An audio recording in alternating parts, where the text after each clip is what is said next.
श्रीराम. सर्व श्रोत्यांना प्रेमपूर्वक नमस्कार. श्रोते हो, आपण स्वामी विद्यानंद यांच्या भावार्थ रामायण संक्षिप्त या ग्रंथाच्या आधारे निर्माण झालेला मला भावलेले भावार्थ रामायण अर्थात आत्मपरायण हा ग्रंथ आपण पाहत आहोत. आज युद्धकांडातील अध्याय 58 आणि 59 रावणाच्या यज्ञाचा विध्वंस. ओम श्रीराम.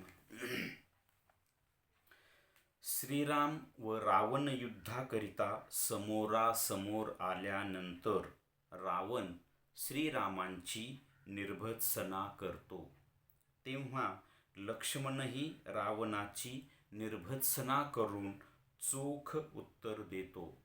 मग रावण क्रोधित होतो व राम रावणाचे प्रचंड युद्ध सुरू होते. तेवढ्यात तिथे इंद्र आपला सारथी मातली याला रथासह श्रीरामांकडे पाठवतो.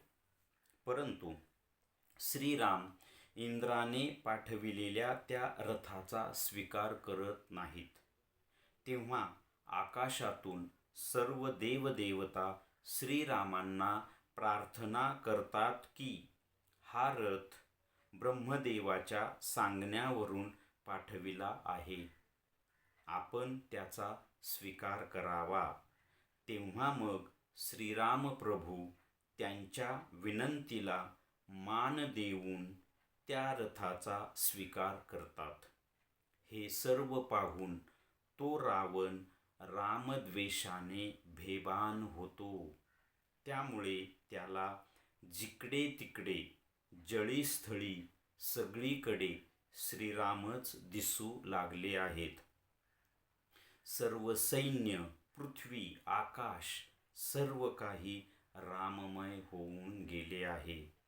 आणि हीच अवस्था पुढे रावणाला सायुज्यतेकडे घेऊन जाते. त्यानंतर रावण वानरसेनेवर मायावी मोहपाश सोडतो. पुढे मग जी वानरसेना रावणाच्या मायावीपणाच्या मोहपाशात गुंतली होती ती हनुमंतांनी मुक्त केली. त्यामुळे सर्व वानरगण आनंदी झाले आहेत. तेव्हा तिथे त्या सर्वांना हनुमंत नरदेहाची महती वर्णन करतात आणि रामनाम ही काय वल्ली आहे याची थोरवी वर्णन करतात. आणि आता त्या वानरसेनेने रावणाच्या होमाचा पूर्ण विध्वंस केलेला आहे. तेव्हा अंगदाच्या मनात येते की आता इथे यज्ञयागाकरिता उपस्थित असलेल्या मंदोदरीचा आपण छळ करावा. म्हणजे तिच्या आक्रोशाने रावण द्रवित होऊन सीतामातेची सुटका करेल. मग अंगद मंदोदरीचे केस धरून ओढीत आणू लागला. ते पाहून रावण क्रोधित होतो व अंगदाला गर्वोक्तीने खूप बोलतो. तेव्हा अंगदही रावणाला चोख उत्तर देतो.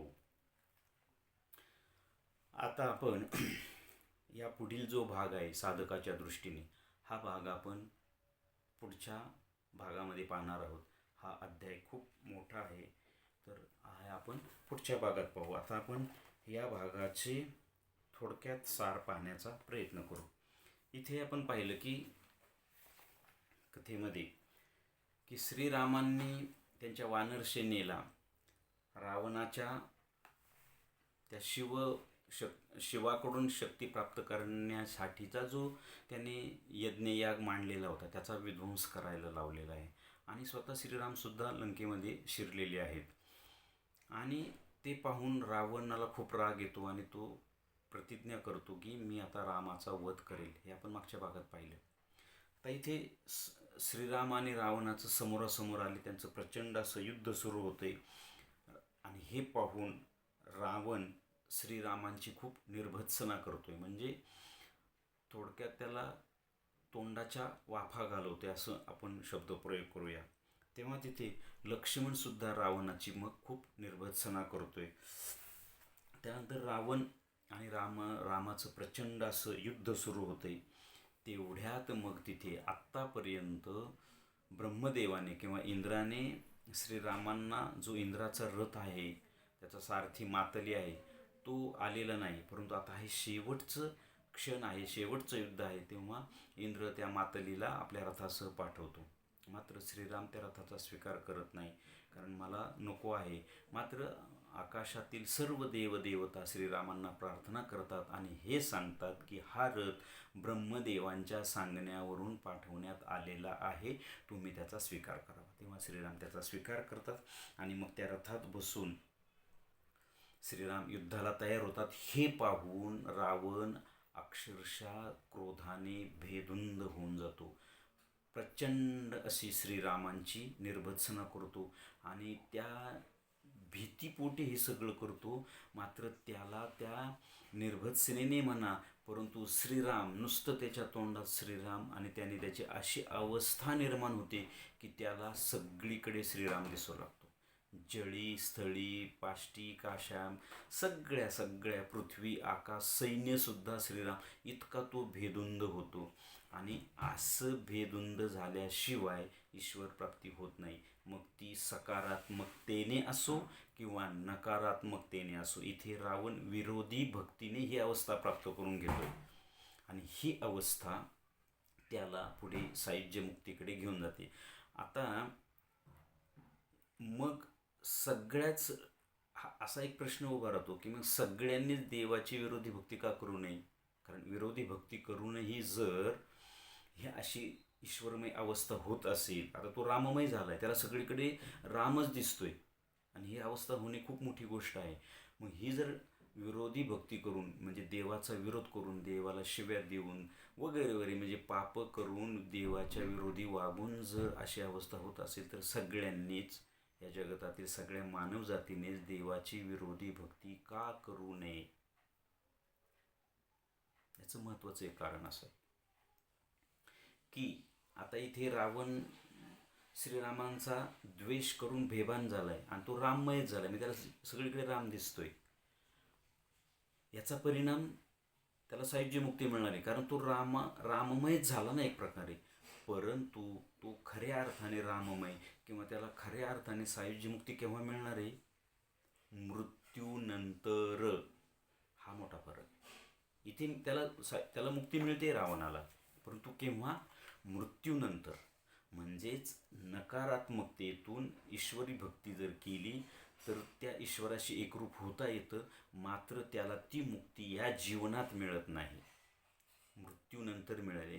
आणि सगळ्याच राक्षसांचं हेच उदाहरण आहे. कंसाचं घ्या, रावणाचं घ्या, हिरण्यकश्यपूचं, सगळ्यांचंच. मात्र आपण सकारात्मक का करतो? म्हणजे देवाची भक्ती करून, देवाशी प्रेमाचं नातं जोडून, देवाची साधना करून सकारात्मकतेने आपण जर ईश्वर स्वरूप झालो किंवा आपल्याला सगळीकडेच ईश्वर दिसू लागला, तर आपल्याला याच देहात ती मुक्ती मिळेल, ते ईश्वरीमय स्वरूप आपल्याला मिळेल, ते ईश्वराचं प्रत्यक्षात दर्शन होईल. आता इथे रावणाला श्रीरामाचं प्रत्यक्षात दर्शन होते की नाही? समोर श्रीरामच आहे ना युद्धाकरिता, परंतु ते श्रीराम कळाला का त्याला? नाही. म्हणून विरोधी भक्तीने ईश्वर तत्व कळत नाही, मृत्यूनंतर मिळतं.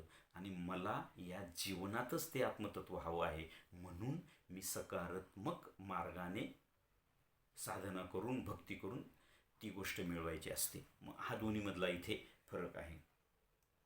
त्यानंतर मग पुढे त्यांचं प्रचंड युद्ध सुरू झाले. मग रावण त्या सगळ्या वानर सेनेवर मायावीपणाचा मोहपाश टाकतो आणि त्या मोहपाशातून कोण सोडवते? श्रीराम नाही सोडवत, हनुमंत त्या वानर सेनेला सोडवते. आणि हनुमंत तिथे त्या वानर सेनेला मानवी जन्माची थोरवी वर्णन करतात. तर हे दोन तीन प्रश्न आहेत. आपण ते साधकाच्या दृष्टीने या भागात पुढे पाहणारच आहोत. पहिली गोष्टली की मायावीपणाचा मोहपाश हे काय, हे आपण पुढे पाहणारच आहे. पण आता थोडक्यात म्हणजे आपण सगळेजण ह्या अशुद्ध अहंकाराच्या मायावीपणाच्या मोहपाशातच अडकलेलो आहोत. आता पहा, याचं सविस्तर पुढे आपण पाहू, किंवा नसेल तर आता आपण असं पाहू की अशुद्ध अहंकाराचा म्हणजे इथे रावणाचा मोहपाश आहे ना, त्यात वानरसेना अडकली. साधकाच्या दृष्टीने काय असणार आहे? अशुद्ध अहंकाराचा मोहपाश. अशुद्ध अहंकाराचा मोहपाश म्हणजे काय? म्हणजेच अशुद्ध अहंकाराचा मोहपाश म्हणजेच मी किंवा या संपूर्ण मानव जातीने काम, क्रोध, लोभ, मोह, मद, मत्सर, दंभ, द्वेष, श्रीमंती, पद, प्रतिष्ठा, सत्ता, संपत्ती, अगदी अध्यात्मात आलेल्या माणसांना सुद्धा मी ज्ञानी, मी भक्त, मी श्रेष्ठ, मी अमुक, मी महाराज, मी कीर्तनकार, मी प्रवचनकार, मी अमका, मी तमका. आपण पाहतो आज बाजारात तेच चालले. मला टीका करायची नाही कोणावर, परंतु 4 कीर्तनं केली, 4 प्रवचनं केली की मी रामायणाचार्य, मी भागवताचार्य, म्हणजे असतील हे विचारे, मला टीका. परंतु हे कशासाठी? हा मोहपाश. आणि याच्यातच मानवजात अडकलेली आहे, या मोहपाशात. त्यातून बाहेर कोण काढते? हनुमंत. हनुमंत म्हणजे कोण आहे? साधकाच्या दृष्टीने आपण हे सगळं रामायण पाहतोय. माझा शुद्ध झालेला प्राण हनुमंत आहे. आणि इथे एक अतिशय महत्त्वाची अजून एक गोष्ट आहे, ती आपण पुढे पाहणारच आहोत पुढच्या भागामध्ये, की हनुमंत त्या वानरसेनेला मानव जन्माची थोरवी सांगतायत. तर इथे हा एक प्रश्न आहे, हनुमंत हे वानर आहेत ना, आणि ते वानरांनाच मानव जातीचं हे कसं काय? हनुमंताने वानर जातीचं थोरवी सांगायला हवी ना, मानव जातीची थोरवी काय सांगतायत? तर आपल्यासाठी त्याचं उत्तर असं असेल की आपण सगळे वानरांचेच वंशज आहोत. आपल्या जर संपूर्ण उत्क्रांतीचा इतिहास पाहिला तर आध्यात्मिकदृष्ट्या आणि भौतिकदृष्ट्याही, भौतिकदृष्ट्या आपण गोरीला वानराचे सगळे वंशज मानव आहोत. वानराची उत्क्रांती होत होत आपण मानव आहोत. म्हणून मानवाने काय मिळवलं पाहिजे हे हनुमंत तिथे सांगतात. तेही आपण पुढच्या भागात पाहणारच आहोत. आणि मग त्या सगळ्या वानर सेनेने त्या सगळ्या लंका नगरीचा विध्वंस केला आहे, त्याच्या रावणाच्या यज्ञयागाचा विध्वंस केला आहे. आणि मग तिथे अंगदाच्या मनात काय येतं माहिती का? की आता इथे त्या यज्ञयागाच्या निमित्ताने रावणाच्या बरोबर यजमान म्हणून मंदोदरी उपस्थित आहे. मग अंगदाला असं वाटतं की त्या मंदोदरीचे केस ओढावेत, म्हणजे रावणाला कळेल की दुसऱ्याच्या स्त्रीचं अपहरण केल्यावर काय वेदना होतात. मग रावण ताळ्यावर येईल किंवा द्रवेल आणि सीतामातेंना सोडून देईल. म्हणून अंगद काय करतो, त्या मंदोदरीचे केस ओढवतो आणि तिला ओढत आणतो. तेव्हा मात्र रावणाचा तिळपापड होतो आणि तो त्या अंगदाला खूप बोलतो. परंतु अंगदसुद्धा काय चीज आहे हे जेव्हा अंगद शिष्टाई करायला रावणाच्या सभेत गेला होता आणि रावणाची काय अवस्था केली होती हे आपण पाठीमागं पाहिलंच आहे. तो अंगदाला गर्वोक्तीने खूप बोलतो. अंगदही त्याला तसंच प्रत्युत्तर देतो. आता हे साधकाच्या दृष्टीने पाहताना आपण पाहणार आहोत की रावण म्हणजे अशुद्ध अहंकार आहे. अशुद्ध अहंकार आणि अंगदाला आपण सत्कर्म म्हटले, तर सत्कर्म आणि अशुद्ध अहंकार यांचं द्वंद्व कसं असतं हे आपण पुढच्या भागात पाहणार आहे. म्हणजे अशुद्ध अहंकार हा सगळ्यांचा मालक बनलेला आहे, परंतु सत्कर्म त्या अशुद्ध अहंकाराला सुद्धा मात देऊ शकतं. म्हणजे आपण जर आपल्या अध्यात्म जीवन जगताना सत्कर्म करत राहिलो तर आपल्या सत्कर्माचा परिणाम आपल्या अशुद्ध अहंकारावर होतो. अशुद्ध अहंकार आपल्यावर मालकत्व गाजवू शकत नाही, हे सत्कर्म त्याला तिथं शिकवतं. हे आपण पुढे थोडक्यात पाहणार आहोत. त्याचा थोडासा भाग आपण आता इथे पाहिला. आणि आता या अध्यायातील या भागाचं हेच सार असावं असं मला वाटतं. श्रीरामार्पणमस्तु. हरि ओम तत्सत. ब्रह्मार्पणमस्तु.